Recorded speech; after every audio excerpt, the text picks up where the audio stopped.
Picture this. You're launching a cutting-edge Silicon Valley software platform. Right. And you're doing this right now in the era of artificial intelligence. You're building this massive ecosystem designed to handle complex enterprise data. Which is incredibly complicated stuff. Exactly. And your entire user interface, the whole architecture, is inspired by, well, a guy who rode a horse in 1775. Sounds absolutely crazy, right? It really does. Like, why would anyone build modern tech based on the 18th century? But today, we are jumping into our deep dive, looking at some really fascinating source material from a company called Stellipop. Yeah, they built a platform called Command Hub. Right. And they are literally looking to the people who built America from scratch to design the architecture of modern enterprise software. Which is, it's a really fascinating paradox.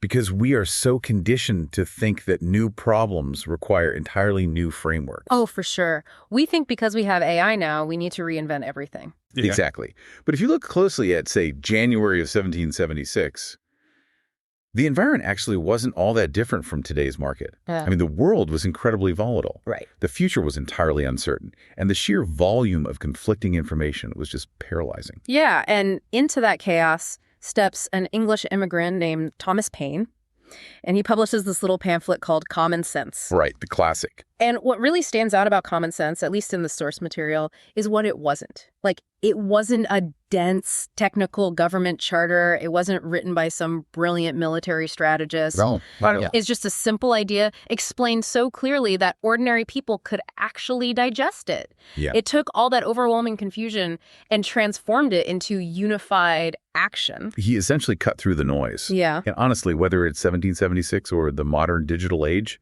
cutting through the noise remains the absolute ultimate leadership superpower. Yeah. The tools we use have completely transformed, obviously, but the fundamental architecture of human leadership and, well, human nature itself, that hasn't changed one bit. Okay, let's unpack this for a second. Because looking to the 1770s to build enterprise software, I mean, it feels a bit like looking for the newest smartphone and somebody just hands you a quill pen. Yeah, I could see that. Modern leaders are dealing with algorithmic social media audits, complex AI integrations, real-time financial calculators. So how exactly do founders and powdered wigs help us navigate that? Well, by addressing the root dilemmas that drive all of those technologies. Like, a modern executive wrestles with the exact same core questions that George Washington or Benjamin Franklin did. Which are what, exactly? Things like, what is actually true on the ground? Or, what the dangers are approaching us?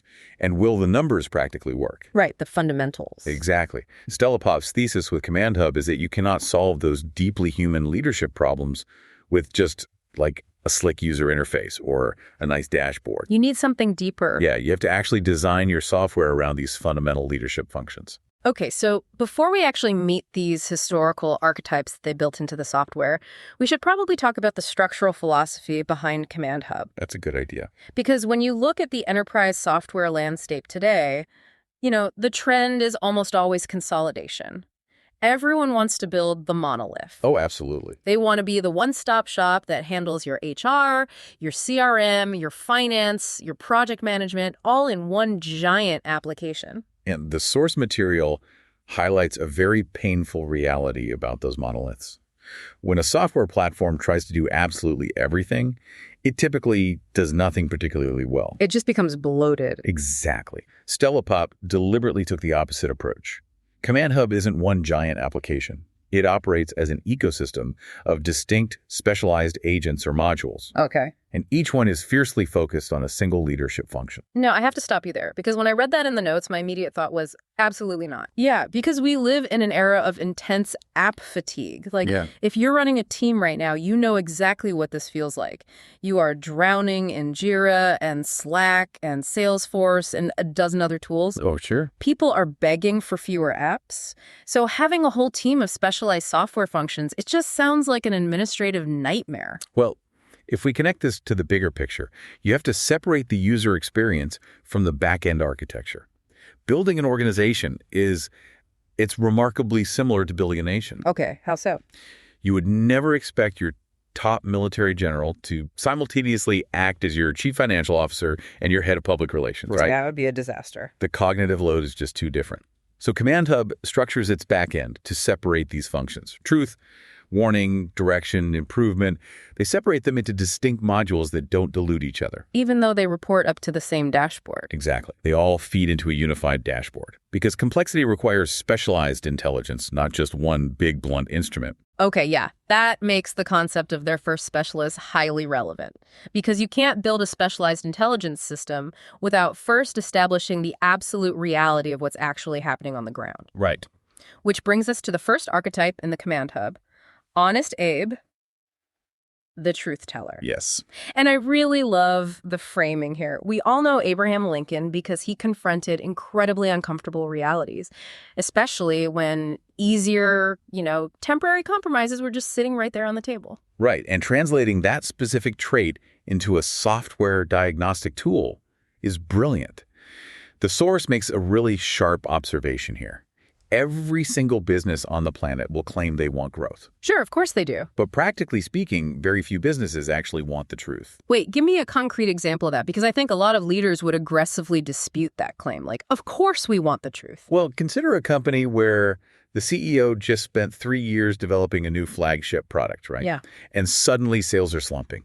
The comfortable narrative inside the executive suite is usually that, well, the marketing department just isn't spending enough on ad buys. Right. It's a marketing problem. Exactly. So they will pour hundreds of thousands of dollars into new campaigns. But the uncomfortable truth, which is sitting right there in the customer feedback data, is that the product is completely obsolete. The market has moved on. Oh, wow. But the company ignores that truth because acknowledging it means telling the CEO their baby is ugly. Yeah, nobody wants to do that. So how does Honest Abe function as a software layer to combat that? It's not just a metaphor, right? No, not at all. It acts as a diagnostic integration. Mechanically, it pulls from completely different data silos. So it's cross-referencing internal sentiment surveys with hard CRM data, for instance. Okay. And it actively highlights the discrepancies between what leadership says the problem is and what the data proves the problem actually is. So it strips away the internal politics. Exactly. It delivers what you need to hear, so you don't waste millions of dollars solving a problem that doesn't actually exist. Man, and here's where it gets really interesting. Because once you use that data to face the uncomfortable truth, you need a mechanism to see the future truths coming, right, before they actually hit you. You absolutely do. You need an early warning system. Which brings us to the second module, Paul Revere. Yeah, and history has really done Paul Revere a massive disservice by reducing him to just a guy shouting on a horse in the middle of the night. Right. The British are coming. Exactly. Okay. But what actually made Revere invaluable was his role as an information manager. He was the hub of a sophisticated intelligence gathering network. Really? I didn't know that. Yeah, he looked at isolated signals, connected them, recognized the pattern of danger, and alerted the leadership well before the crisis actually materialized. Wow. The parallel to modern business failure there is pretty striking. Because when a massive corporation goes bankrupt, the narrative is almost always that some subtle market shift destroyed them overnight. Right, out of nowhere. But crises almost never drop out of the sky unannounced. They don't. The warning signs are almost always there, flashing red in some spreadsheet months in advance. And the Paul Revere function in Command Hub is an automated integration layer that acts as that intelligence network. So instead of a human having to manually scour 50 different reports, Revere monitors your operational APIs for statistical anomalies. Like, I don't know, a sudden 4% drop in marketing qualified leads week over week. Precisely. Or maybe a quiet but steady rise in customer support ticket resolution times. Or microscopic operational bottlenecks in your supply chain software. Okay, I see. It connects those seemingly isolated data points and flags the anomaly to the leadership team. It completely shifts the organization's posture from reactive firefighting to proactive intelligence. Okay, so follow the logic here. Your Paul Revere dashboard starts flashing red. You have a crisis brewing.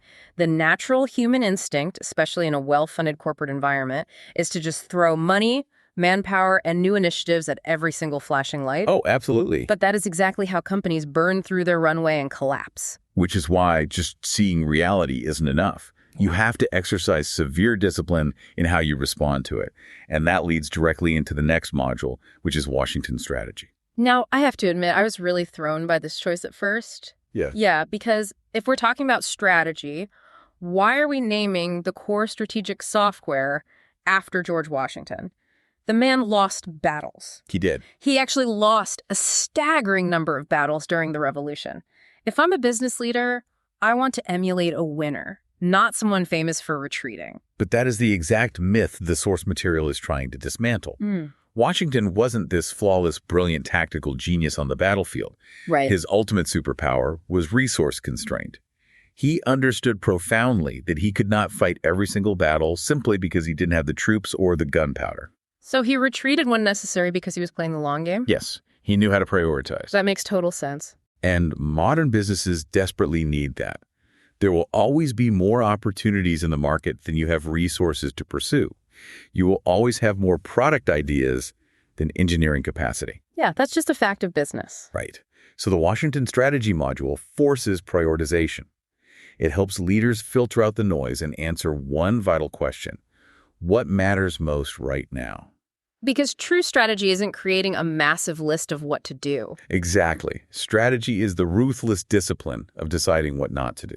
Man, what's fascinating here is how that concept of strategic constraint perfectly sets the stage for innovation. Like, if Washington is constantly telling you what not to do, he's effectively building a protective wall around your team. That's a great way to put it. And inside that wall, you suddenly have the focused resources and, frankly, the safe space to actually experiment. Which brings us to the Benjamin Franklin Lab. Right, the original American optimizer. Franklin was a printer, an inventor, a scientist, a diplomat. He did everything. He did. But his genius wasn't just raw intellect. It was his structural approach to curiosity. He didn't just sit around guessing how things worked. He built hypotheses and ran rigorous experiments. Contrast that with how modern organizations operate today. We constantly see massive, multi-million-dollar corporate decisions being made based entirely on an executive's gut feeling. Oh, all the time. Or simply just the loudest, most confident voice in the conference room. Franklin would have found that completely horrifying. Yeah. The Franklin Lab inside Command Hub serves as the structured experimentation layer. It is where you run your A/B tests, your Marcus simulations, your beta launches. So it formalizes the testing process. Exactly. Yeah. It institutionalizes the idea that genuine improvement requires evidence, not opinions. And it embraces the reality that not every experiment will succeed. Some will fail. Of course. But a structured failure in a lab environment teaches you something invaluable. It moves you forward based on empirical reality. Now, that raises a really pressing modern dilemma. Testing hypotheses in a lab is a great conceptual model, but we are currently standing in the middle of the artificial intelligence revolution. Right. Things are moving fast. Very fast. The mechanics of how we gather information, write code, and execute tasks are shifting at lightning speed. So how does an 18th century archetype apply to generative AI? And furthermore, how does a modern business actually keep track of the spiraling costs of all these new tools? Well, we have to move from abstract strategy to tangible inputs and hard math. Let's tackle the AI component first, because Command Hub introduces the Abigail advisor for this. Abigail Adams. Yes. The source argues, and very compellingly, that Abigail Adams was actually the most underrated strategic thinker of the founding generation. She really is a brilliant choice for this. While the other founders were, drafting legislation or leading troops, Abigail Adams was writing letters. Right. And in those letters, she was this relentless force of intellectual pressure. She challenged assumptions. She pointed out massive blind spots that the men were completely oblivious to. She forced the leadership to sharpen their thinking. And if you apply that to the modern AI landscape, it solves a massive problem. Because right now, businesses treat generative AI like a magic wand. Oh, absolutely. They type in a really vague request like, write a marketing strategy for my product. Yes. And then they get frustrated when the AI spits out generic, unhelpful garbage. Right, because the AI is only as smart as the prompt it's given. Abigail Adams proves that having the most powerful intelligence system in the world is totally useless if the human driving it doesn't know how to ask a good question. Mechanically, that is exactly what Abigail Advisor does in the software. It acts as a prompt engineering layer between the user and the AI engine. So it intercepts the prompt. Exactly. When a leader inputs a fuzzy, poorly defined objective, Abigail intervenes. It challenges the user. It asks clarifying questions like, who is the exact target audience for this? Or what are the specific constraints of this project? Oh, that's smart. Yeah, it rewrites and refines the leader's vague ideas into highly specific directives that the AI can actually use. Right. Because in the age of machine learning, extreme clarity is the ultimate competitive advantage. Okay, so what does this all mean for your bottom line? Because clarity and strategy are fantastic, but revolutions, whether they are political or technological, they run on cash. They certainly do. You cannot pay your AWS server bills with good intentions. No, you definitely can't. Which brings us to the heavy mathematical lifters of the command hub, Robert Morris and Alexander Hamilton. Okay. George Washington famously credited Robert Morris with basically keeping the Continental Army alive financially. Morris lived in reality. He understood that cash flow is the absolute lifeblood of any operation. And Command Hub translates this into the Morris Employee Cost Calculator. Right. Now, at first glance, an employee cost calculator sounds incredibly basic for an enterprise software platform. Like, I already have a spreadsheet for that. It sounds basic, but it isn't, because it elevates the calculation way beyond just a salary. Any experienced business owner knows that the base salary is just the tip of the iceberg. The Morris module calculates the fully burdened cost dynamically. Wait, dynamically? Yeah. It pulls in real-time data on shifting healthcare premiums, payroll taxes, the escalating costs of the SaaS licenses that specific employee uses, and their equipment footprint. Wow. It gives leadership the unvarnished reality of what human capital actually costs minute to minute. Which feeds directly into Alexander Hamilton, right? Because Hamilton wasn't just debating high-minded democratic philosophy. He was building the practical economic engine of the country. He demanded sustainability. And in Command Hub, he powers the Hamilton break-even calculator. Okay, so how does that work? Well, again, we aren't talking about a static spreadsheet you update once a quarter. This is a dynamic API-driven break-even analysis.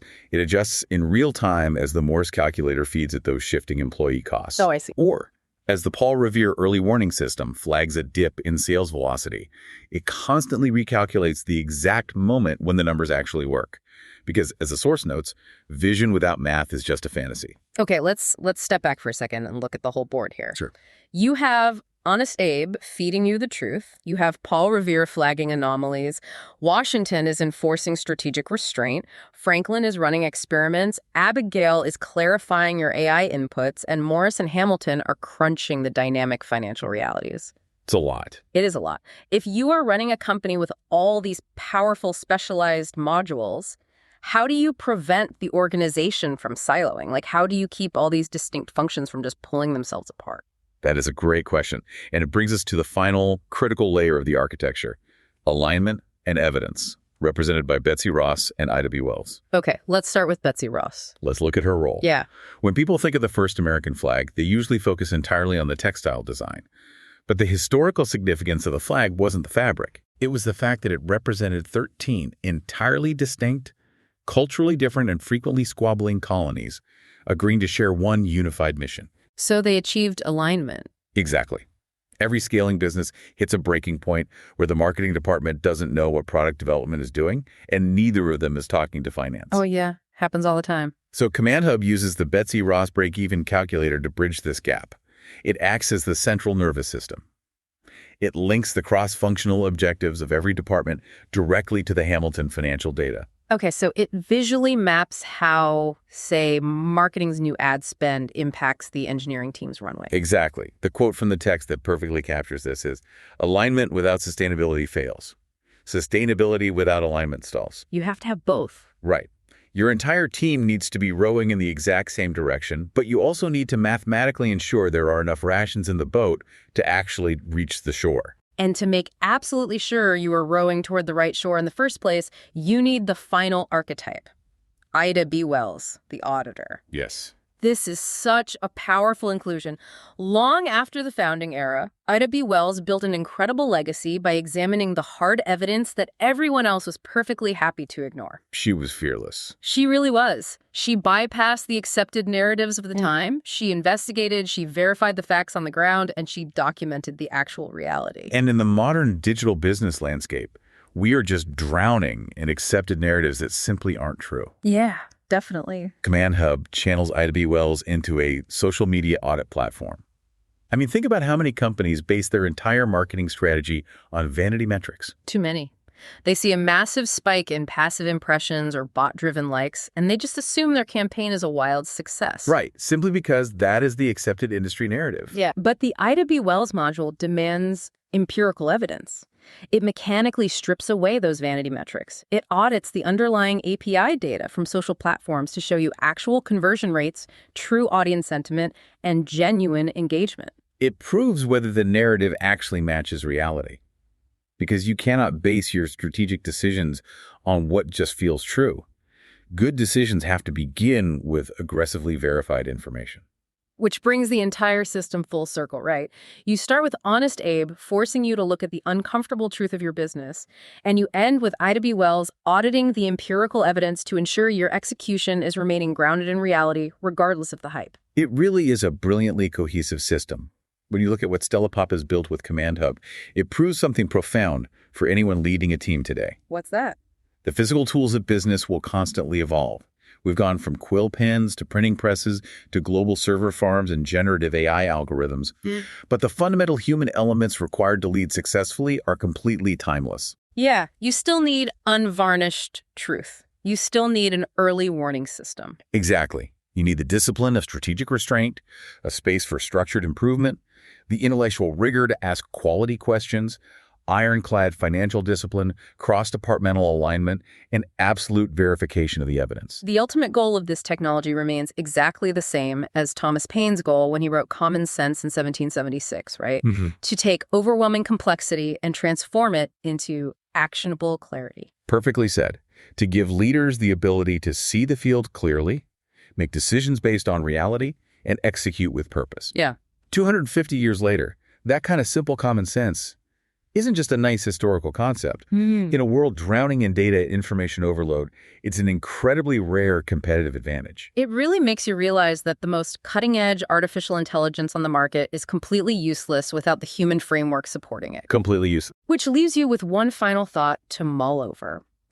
The source material makes it abundantly clear that the most vital parts of modern business execution rely entirely on very human traits. Right. Traits like George Washington's profound restraint in choosing which battles not to fight, or Abigail Adams' ability to look at a problem and ask the one challenging question everyone else completely missed. The human element. Exactly. So as AI continues to evolve, as large language models get faster, more autonomous, and capable of analyzing our spreadsheets in milliseconds, will a machine ever actually be able to replicate the human wisdom of deciding what not to do? Or will that quiet common sense ability to embrace restraint and ask the right questions always be our ultimate irreplaceable advantage? Keep that in mind the next time you're looking for a simple idea to cut through the confusion.